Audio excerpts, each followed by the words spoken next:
Welcome back to the Boiling Point podcast. This is episode 79, Russia and Ukraine. This is going to be the political side of the conversation.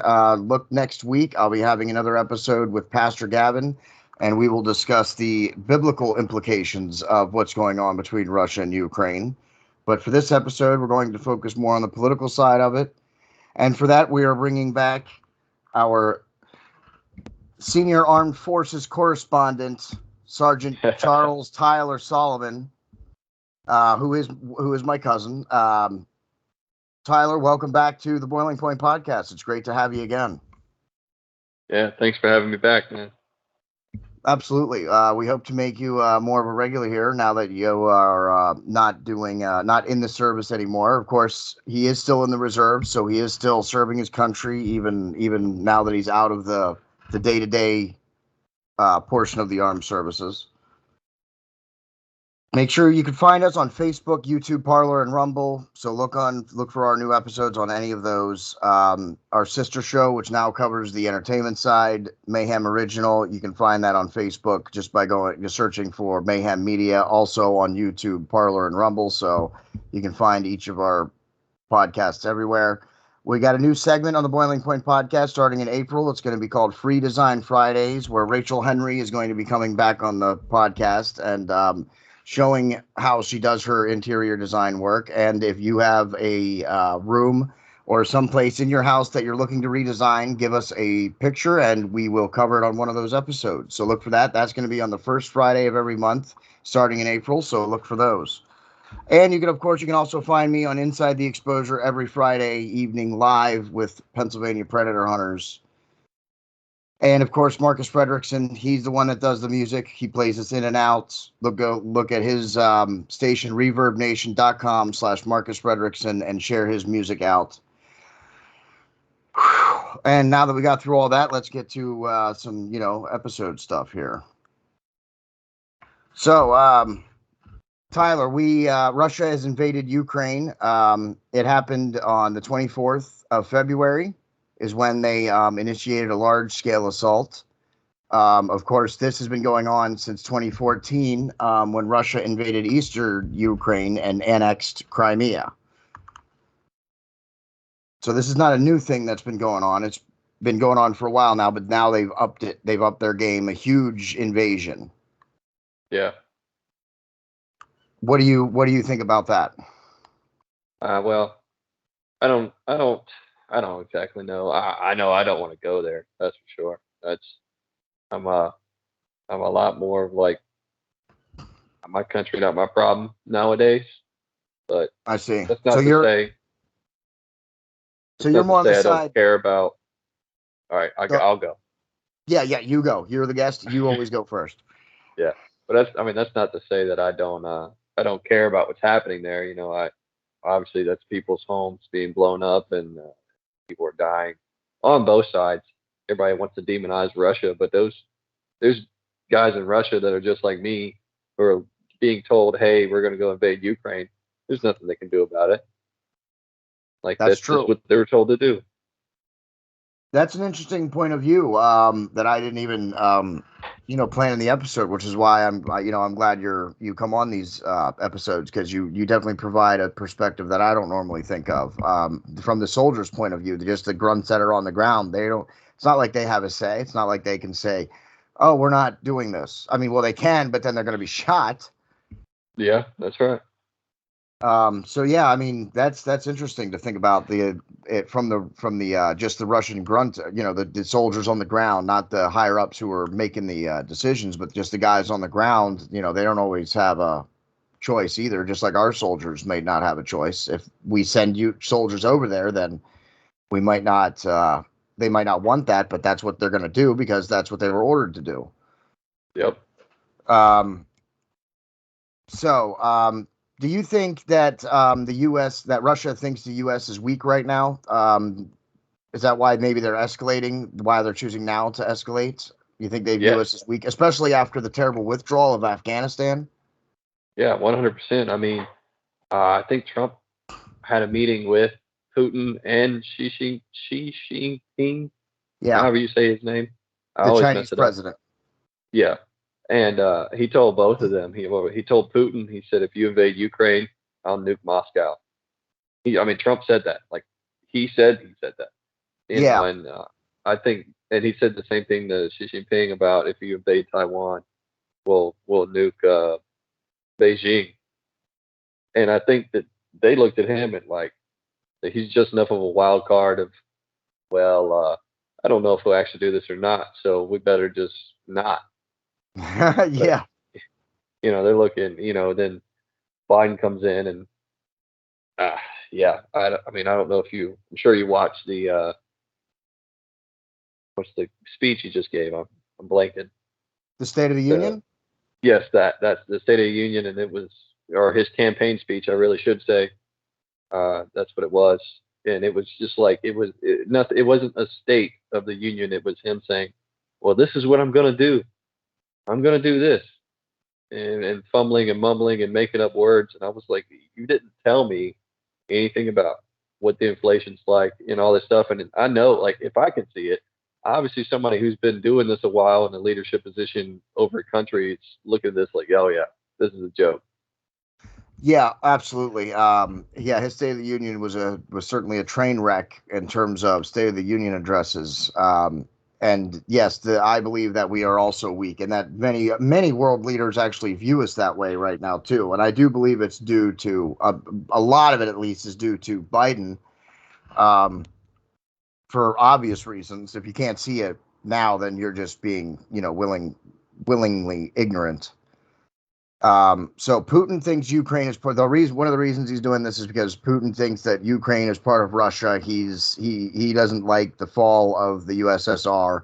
He wants all the countries back, all the territories back. Ideally, of course, he knows he can't just go out and grab them. Yeah. And that's what he wants. He wants Ukraine to be back, to be reincorporated into Russia, and not have its own independence. Now, this also comes when Ukraine has been speaking publicly about wanting to be a part of NATO, Mm-hmm. which Russia hates NATO.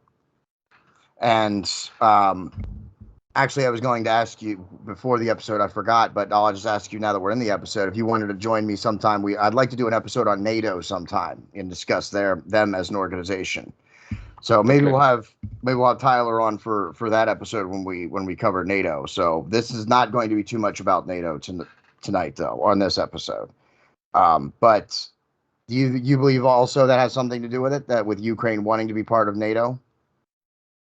Yeah, I can see that. I mean, and I'm sure, as you know, there's so much propaganda coming out from one side or the other about, I think it was the New York Times put out something about how Putin may or may not have had like stage 4 bowel cancer recently, or is still fighting it, or something like that. Yeah, I saw Which is, something about that too. Yeah. and I mean, I probably got that source wrong, but somebody said it, and it's just like they're just grabbing at straws here, trying to get us into a war. They're saying, "Oh, we don't need to go to war," as they continuously bait us into war. I don't get it. Yeah. Now, what do you think from a military standpoint? What do you think we should stay out of this? Should we provide them with Ukraine with support without actually putting troops on the ground? This is at Afghanistan 2.0. I mean, it's another proxy war with Russia. It's the same thing we did with the I'm gonna mess this word up again. Mujahideen. Pretty sure I'm saying that right. Yeah, I think so.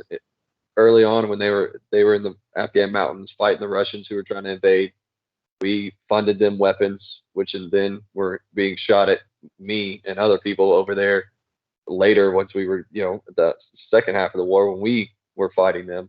It's the same principle. I'm like, why do we have to repeat ourselves again? How do y'all not see that this is what this is? So then let's say, all right, without equipment and stuff, or providing them with weapons, what about logistical support?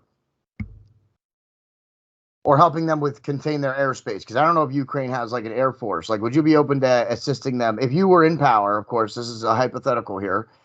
Sergeant Solomon here is certainly not, have access to the war room or the situation room by any means. So we're just getting his opinion. just getting into, and neither of us are, foreign affairs experts. Let's be clear about that too.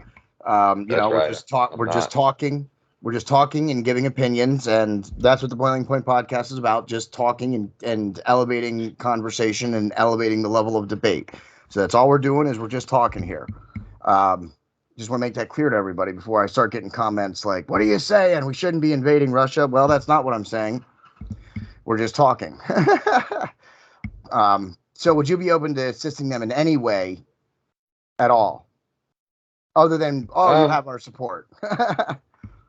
Yeah. Yeah. Go on Twitter and put that little Ukrainian flag up there. You'll be saving all kinds of lives, I'm sure. Absolutely. I'm with if I'm in power, I think a airspace restriction or a no-fly zone, whatever you want to call it, Yeah. is going to be it's a declaration of war. Like that's what it is. That's what it means. I mean, if we were to send our Air Force or our air capabilities are not far away anyway. I mean, we already have tons of people in Germany. We sent more over there since this has happened. We have people in Poland.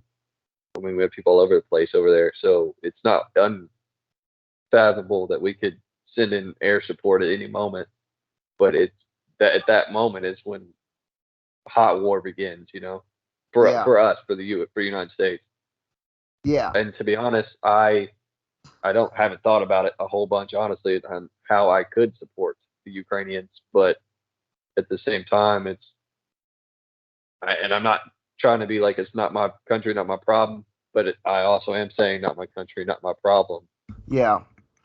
Yeah. And the reason I was asking you was because if Ukraine is, fighting for their independence, and they have a legitimate, I disagree with you a little bit on that. It's like Afghanistan. Well, in the sense that it's another proxy war, but Ukraine is an actual country, legitimate country. It has, a stable state, other than this invasion of Russia.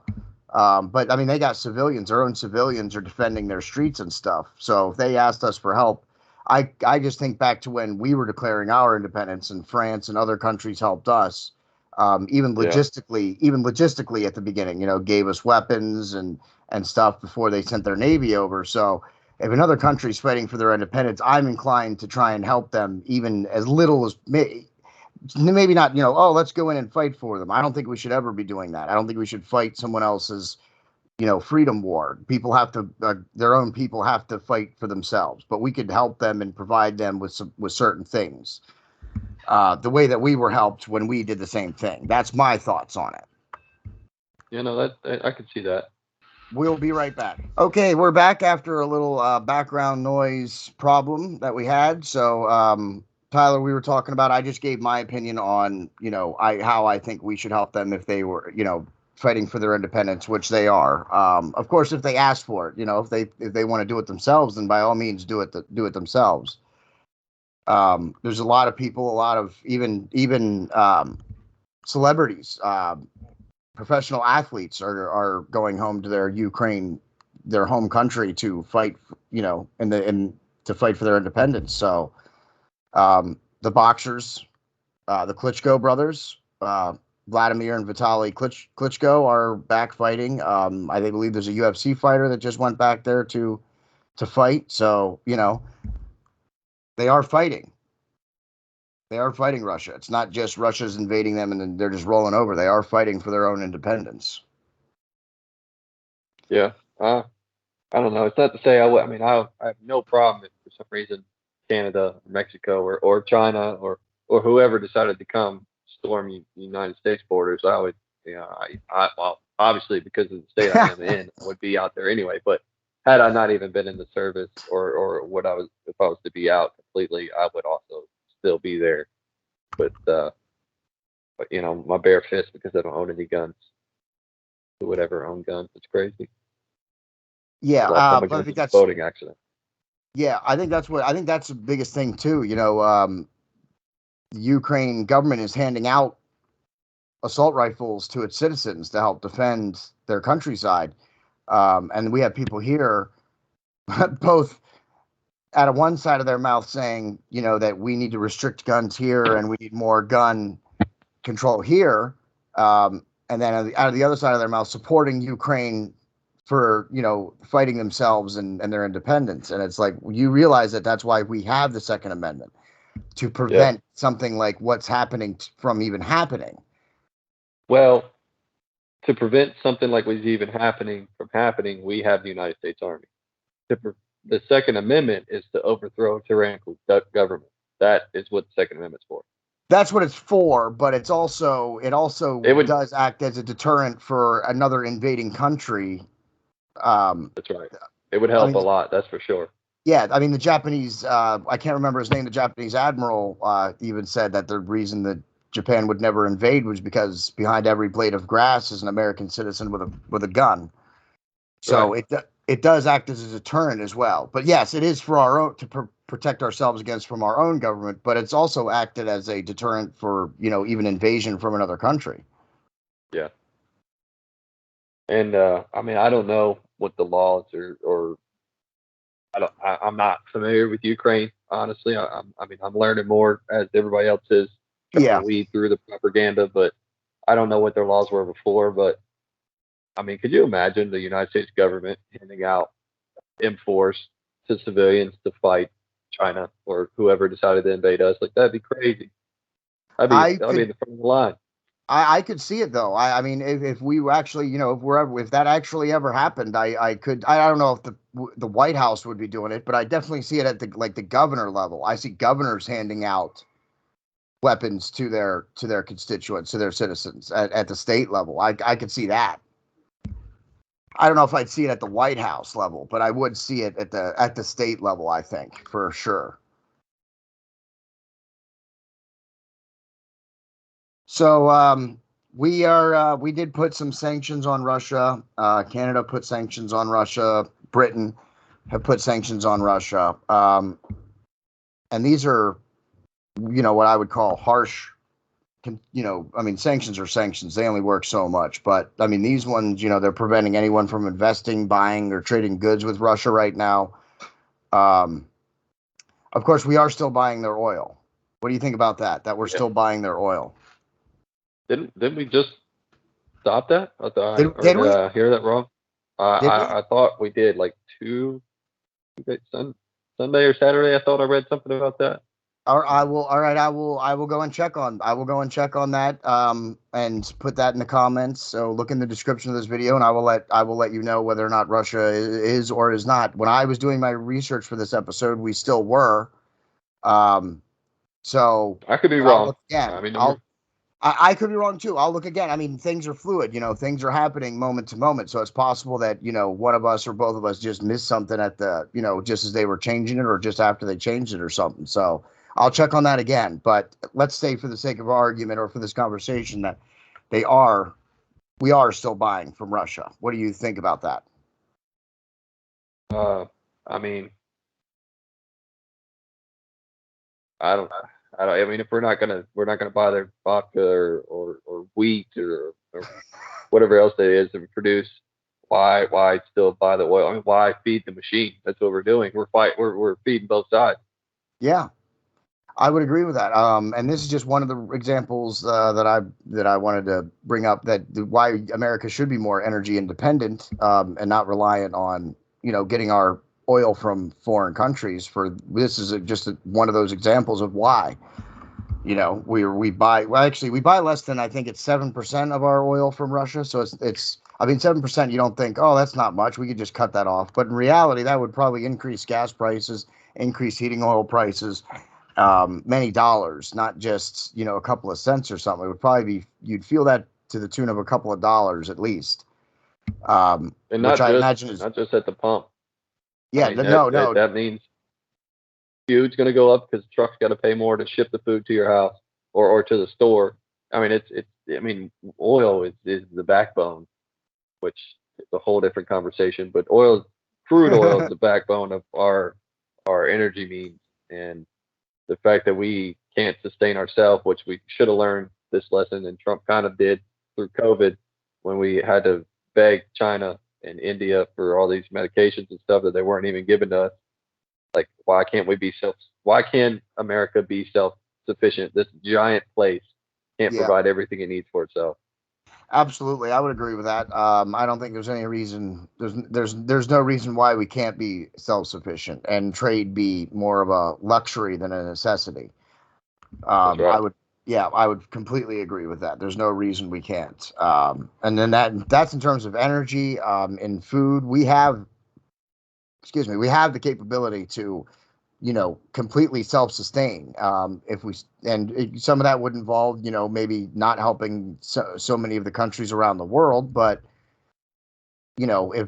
if something happens to America, if America falls, all those countries are just going to be screwed anyway. So we might as well at least be in a position where we can continue to offer help, even if it's just not as much as we do right now.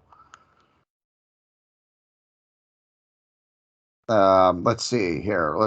There we go. Oh, Russia now imposed sanctions on some Americans, specific Americans too. Um, Not just on America, but on specific Americans, not letting them enter the country. And the officials say it's based on reciprocity because we're putting sanctions on them. They're putting sanctions on some of and these are very specific. I'm going to read a couple of these here.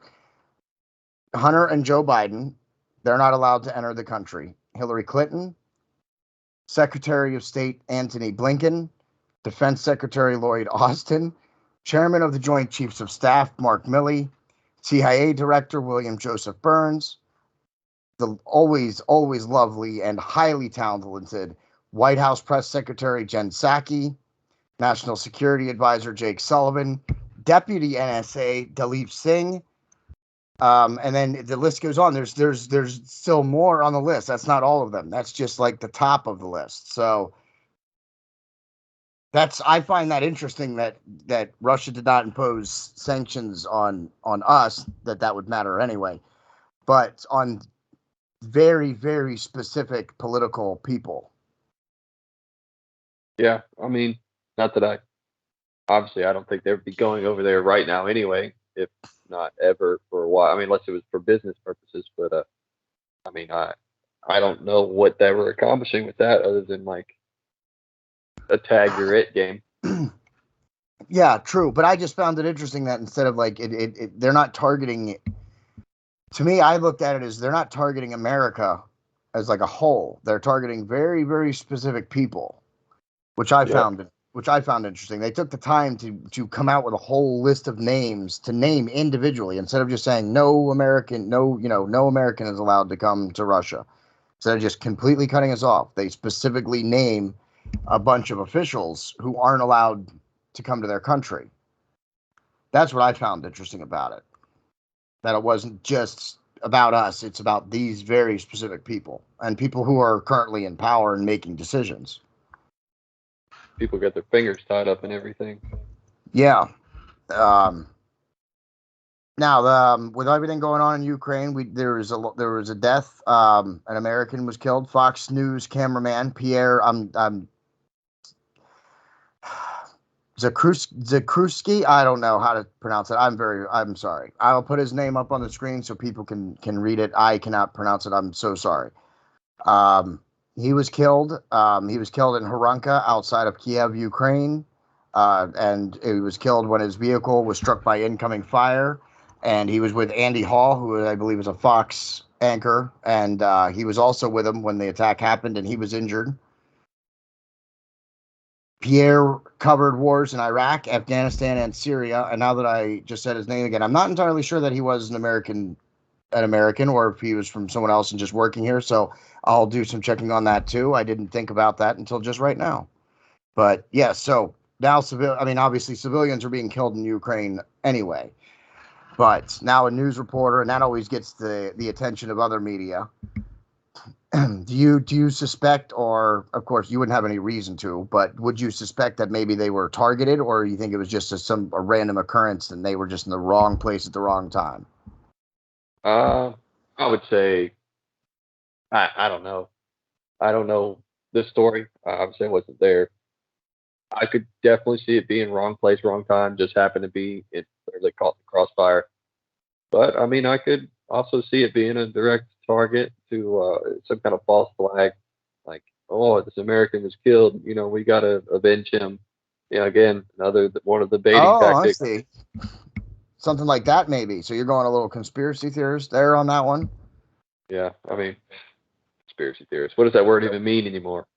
True. Yes, true. I would agree with that. Well, I mean, and you're right. I shouldn't have said that to what you said because that's certainly a completely reasonable thing. I believe that could happen. What you just suggested. But conspiracy theorists are people who are like, oh, the moon landing didn't really happen. The Earth is really flat. Like those people are conspiracy theorists, the nut jobs. Yeah. Now we talked a little bit about this, the U.S. getting involved. Do you think we should just stay on the outside right now and not necessarily get involved because Russia could, that could lead from one thing to it? Is it because that could lead into a bigger conflict on a global scale? Or is it just because it's not necessarily our problem? And of course, Tyler's not being, trying to be that way. He's just, talking from a country point of view. Is this something maybe we don't want to even get involved in? Yeah. Well, that's the thing. When I start talking about this, people are like, "Well, you're in the army. You're just trying not to go to war." I'm like, if I didn't want to go to war, I wouldn't sign the piece of paper saying, "Hey, you can go." I'll go if that's if that's what I'm told to do. But am I going to go looking for it? No, I don't have a hero complex. I'm not out here trying to save the whole world. I can't do that. But I'm sorry. Run back to your original question. I got lost. Just about. Do you think that we shouldn't get involved because it's just not our problem, and maybe we just stay out of this one from a standpoint of we get involved with everything. We get involved in countries around the world. We get involved in their wars, and sometimes maybe when we don't need to. Is this one of those cases, and that's why we just need to stay out of it? Or is it because of the potential ramifications of what a war with Russia might lead to on a global scale? Yeah, a global scale. I mean, it is concerning. I mean, everybody throws around the word nukes, but nobody ever. I mean, nukes, I'm wrong, are pretty terrible, but nobody even thinks about biological weapons, other weapons of mass destruction that could also be deployed and cause way more damage than needs to happen. But it's a little bit of both. I think we should stay out of it because we already do. I mean, we're still in Iraq, still in Yep. Iraq. For what reason? I couldn't tell you. I have no idea.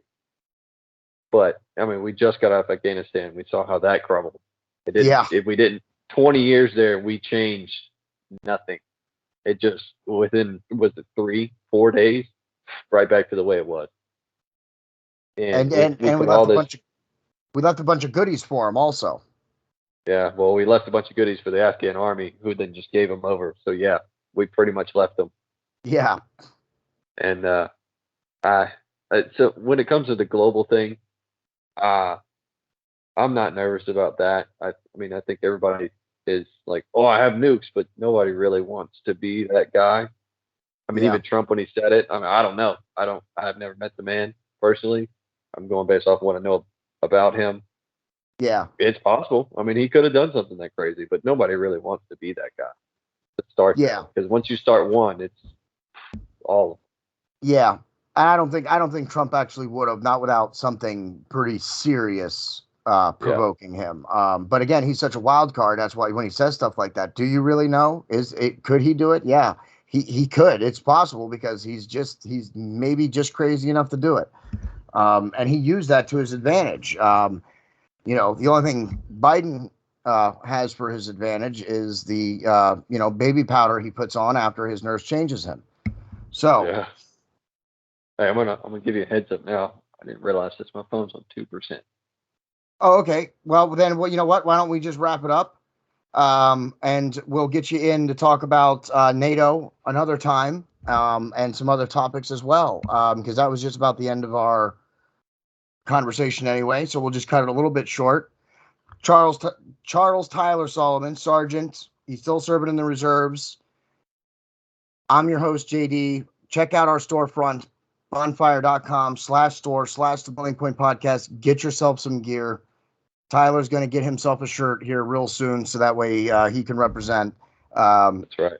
Also, check it out for yourselves. Share it out. Check us out on Facebook, YouTube, Parler, and Rumble. And that's the end.